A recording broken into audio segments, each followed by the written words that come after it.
Yeah, let's take a look at Cenk. Cool. I'll go ahead and throw this up here. So for everyone who was familiar with the Vanguard, you know the Young Turks have been circling the drain for a while. A lot of people saying thanks to the Vanguard.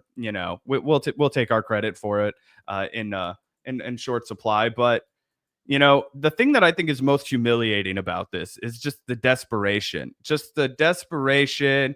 He's drowning out at sea and he's just kicking and flailing and making it all worse. He's struggling until eventually, the cold ocean water steeps over his head and he just relents into the blackness. So obviously jealous of his own nephew is the other big red flag for me in this clip.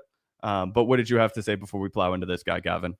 Yeah, I mean, definitely jealous, definitely grappling with his own increasing irrelevance. But yeah, I don't definitely Hasan, but also some other people I think in the progressive space that he's getting salty, right? Because they're getting bigger and their influence is now, greater than the Young Turks. People like Brian Tyler Cohen come to mind, right? And it's true. Like, 6 years ago, I definitely was more of a TYT guy than like a Brian Tyler Cohen guy. But I think that if you actually pay attention to the tone and the seriousness with which a guy like Brian, is looking at this current administration and the onset of genuine fascism, I think it's more appropriate. And I think it meets the moment more. It has met the moment more over the last 6 months or whatever than what we've been seeing on TYT. So again, not to relitigate everything that either channel or any commentator has ever stood for, but when it comes to this moment, yeah, I think that there's a reason why TYT is losing out on relevance to some of the people that Jake's about to reference to, some of the people that Bernie is paying a little bit more attention to. Screech said, Bernie's coming to LA. Would someone with a membership ask Cenk if he will join Bernie when he comes into town, please? Yeah. Screech, you're in the YouTube member section, so you just asked me. No, Bernie, I don't know. Look, I agree nearly 100% with what Bernie's doing now. And I've agreed to, 95, 98% with what he's done throughout his career. And I don't know if he caught feelings, but I see him going on shows that argued against them over and over and over and over and over again. But again, I'm not obsessed with guests, but no, he's not coming on and I'm not going to that tour. I would, but you should ask Bernie about it. Okay, all right. Oh, I'll get to super chat next time. We'll be right back. Oof. Just sad, just pathetic and sad. Look, guys, there is a way that you handle an L like that when somebody brings it up to you, because clearly at one point, Cenk was the kind of guy that might get invited to a speaking event where Bernie Sanders would also be speaking at. Maybe in 2016, they were looking for guys like him, but he's fallen off so hard. He's taken a nosedive. His name is mud in progressive media, and he's also not a draw anymore. So there's no reason for Bernie to associate with Cenk Uygur when there's no upside, and there's about 1,000 reasons that people could nitpick him for associating with Cenk. But what was your reaction to that? Yeah, I mean, it's weird that Cenk takes it personally. He's like, "Oh, Bernie doesn't like me anymore. Like, we're not friends anymore." I go, "You ask him what's wrong. Ask him. I would go if invited." I don't think that's the case. It's not like Bernie has been hanging out with people like Kyle Kalinske recently, right? Bernie he has a weird media patterns, and I wish he'd go on more shows, but he's gone on shows like Brian Tyler Cohen. We mentioned that he did an interview with him. He did a stream with Hasan, right? But like I said, it's not like he's just been going on everyone's show but TYT. He hasn't gone on Kyle Kalinske's show. That was a whole thing. Remember when he went on Crystal, Kyle, and Friends, but only talked to Crystal? And that was like 3 years ago. Right, that was like 3 years ago. But I'm just saying, I don't think that, just anyone has access to Bernie, but Cenk, like that's a weird way to make it personal for no reason and to relitigate a bunch of old bullshit. Obviously, I've seen people in chat pointing out the episode where Bernie endorsed and then unendorsed Cenk after a bunch of hit pieces came out and a bunch of smears against Cenk and stuff, regurgitating old quotes from the past. I personally didn't think that was the correct move at the time. I was like, come on, Bernie, this is weak. You're just being like, pressured by the media into unendorsing someone based on comments they made 15 years ago. But that was back when Cenk was still in his more based era, right? When he actually was more of an aggressive, progressive fighter against the right wing. Nowadays, again, not only does TYT not have much relevance, but they've also just been kind of disowned by a lot of the more important and influential people in progressive media. A lot of the people that are actually important to the space that would have a much better conversation with Bernie. People like Sam and Emma on the Majority Report, for example. Obviously, like I said, Kyle Kalinske. It would be great to see Bernie have a chat with Kyle, but it's not like Cenk's the only one being excluded. And ultimately, I think Bernie makes his decisions just based on viewers and relevance, right? Like, I don't think he's looking at the field of shows to go on and like a mafia boss being like, who do I repay for the positive coverage? Who am I gonna prop up now that they've propped me up? Yeah, he's right? not Donald Trump. Exactly, right?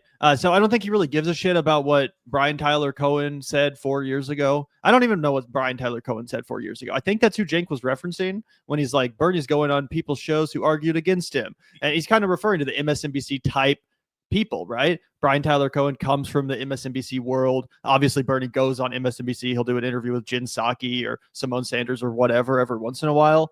And then he'll go on like Hasan.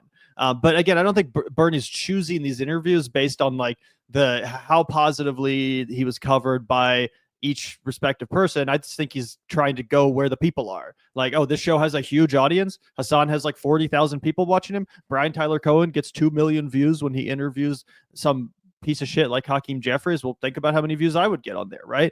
TYT doesn't really get that many views these days, unfortunately. Even when they do an interview, sometimes that's some of their lowest viewed content. People don't really give a shit about it. Yeah, they haven't cultivated an audience of people who are expecting to get that kind of content from them. And we've long talked about how they've basically rooted out any of their consistent base viewers, people who are going to watch, let's say 85% of the content that TYT releases on the main channel. That kind of viewer is gone. Now it's just like competing by pissing in the wind and trying to play the general algorithm. And the general algorithm does not promote long form interviews unless, of course, you're getting it really pumped from the base of subscribers that you had initially. I think the other thing that is worth talking about is the fact that it's not like Bernie Sanders rolled out the red carpet for Hasan Piker, who is without a doubt the largest left-wing political streamer in all of North America, right? He gave the guy 10 minutes after he flew to Las Vegas, drummed up a bunch of support for Bernie's rally, and then they got, 7.5 minutes with AOC. 2.5 minutes of that was Hasan giving them gifts and working up the courage to ask his hard questions. And then Bernie leaves after he asks about the third party. So it wasn't like it was, oh, let's get on the plane together and hang out and have a cocktail and talk with Bernie. And, oh, Bernie loves engaging with all kinds of independent media, but not me, right? Because, I'm serious and I'm willing to actually engage with the other side. And that's the other thing that Cenk doesn't want to talk about is the fact that he's done nothing but promote right-wing talking points. He's done nothing but amplify people like Glenn Beck, people like Patrick Bet-David, people like run-of-the-mill conservative talking heads, right? He goes all across the country and he wants to engage with these people, but he wasn't promoting Bernie's rallies. We talked about it on the show. When Bernie Sanders was having these historic rallies, do you know what the Young Turks was covering? Not that. They did one freaking segment on Bernie Sanders, and it was to gloat about how MSNBC was late to the party. They weren't even like, who cares? Let's all, link arms and sing Kumbaya. We have to resist fascism. They were like, no, I can't believe that Mika and Joe have the audacity to say this is good. We told them this was right 8 years ago. Obviously, Bernie doesn't want to engage with you because he doesn't want to just sit across from you for 8 minutes and hear you be like, Bernie, remember when we were right about this in 2016 and I told everybody that you should win? And then you lost, and now you're talking to all these other people who said you couldn't win. So what's going on with that, man? I'm the real home of progressives. Like just this whiny, self-grievance-based interview style that Cenk would conduct. I think anybody with a brain that works on Bernie's comms team is going to tell you that'd be a disaster. Yeah, exactly. Bernie doesn't want to be asked like, don't you agree with me that it's crazy that trans women should play in sports, right? I've been battling the woke left over here for days, and you're with me on this, right, Bernie? Like that's what Bernie's trying to avoid right now. This is just toxic cesspool that the Young Turks has become. Definitely what I would do too if I was Bernie. But like I said, it's not like everyone but Cenk has been getting an interview. Bernie's always been pretty selective with his media appearances. I wish he'd do more independent media. I think he should get out there and do more of it. In the same way that Donald Trump was on every random podcast, right? Or every like stupid Twitch Zoomer show. What was that one? Aiden Ross or some shit like that.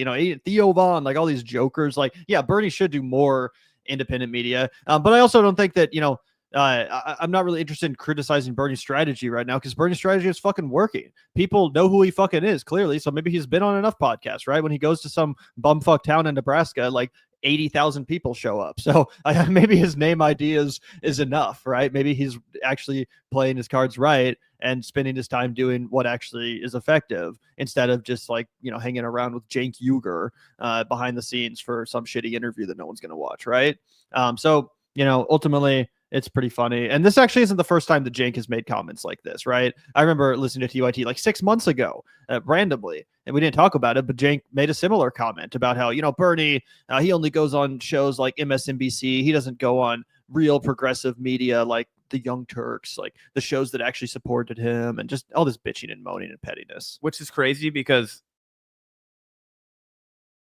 the Young Turks guys, and people still, no matter how much content we make about them, don't seem to grasp this. The Young Turks is corporate media.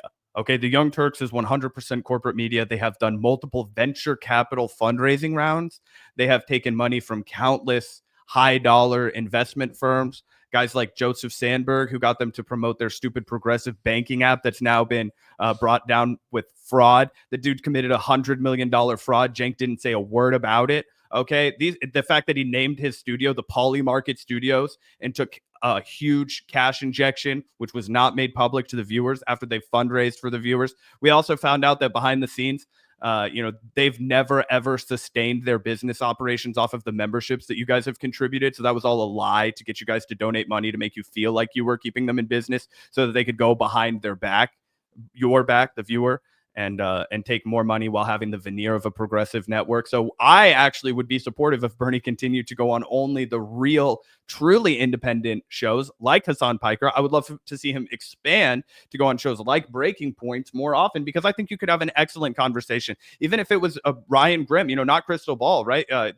Ryan Grimm, nobody could argue, is not a serious world-class journalist. He has a massive platform. But I don't think that Bernie would maybe like some of the questions that Ryan would ask him about Israel. But you know what I mean? I would still like to see him sit down and do more shows like that and relate to the American people, because we have to have somebody that's going to defeat Donald Trump when he runs for election the third time around. And if it's not Bernie, it better be somebody with Bernie's movement behind them. Yeah, and that's the important thing. Even if Bernie himself doesn't run, he needs to set the agenda. He needs to kind of like set the tone and be like, no, we're not doing this weak sauce bullshit.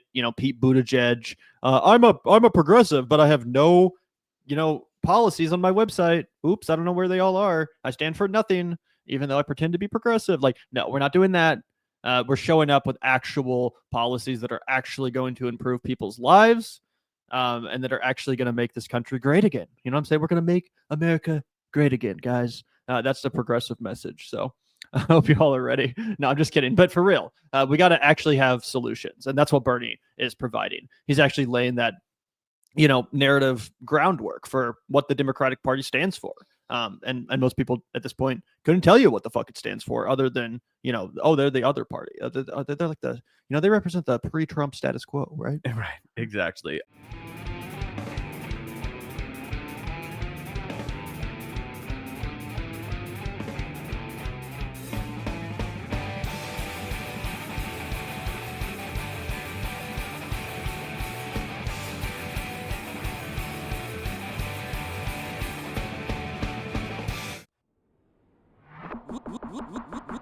Look out the door if you hear an ambulance.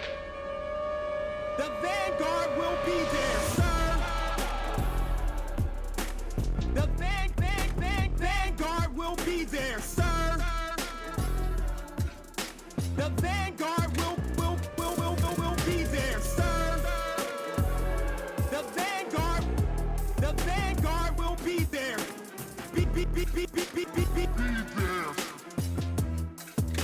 The Vanguard will be there.